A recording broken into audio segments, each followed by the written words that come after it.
اللهم صل على محمد وآل محمد. اليوم جيتكم فيديو جديد، فيديو حسوي كباب ووسع ثياب الإمام العباس وخبز.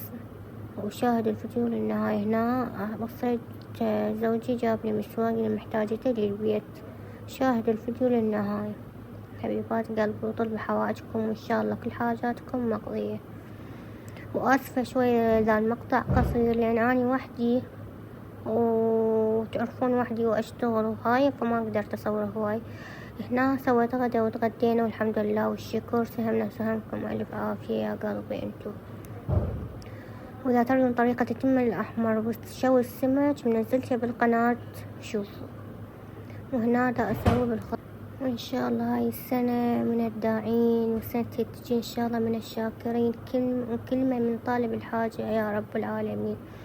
هنا جاي أسوي الخضرة، وهنا بديت أقلل الكباب وأنا منزلة هم طريقة الكباب بالقناة. والله صار كباب يخبل كلش طيب.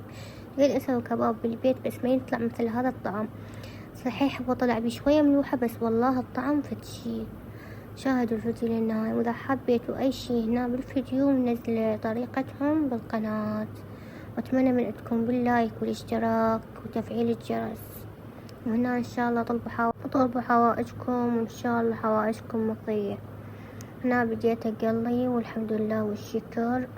هنا بدينا نوزع، قسم وزعت صمون وقسم وزعت خابزة أني، فقسم وزعت صمون وقسم خبز. ويا رب إن شاء الله السنة تجي إن شاء الله زيد خير أبو فضل العباس والإمام الحسين. يا رب تقبل من عندي هذا القليل. وهنا دا أسوي باللفات والله صار بركة مو طبيعية والله العظيم. وكملت وزعت هاي ترى مو كله مصور مقتطفات كلش بسيطة.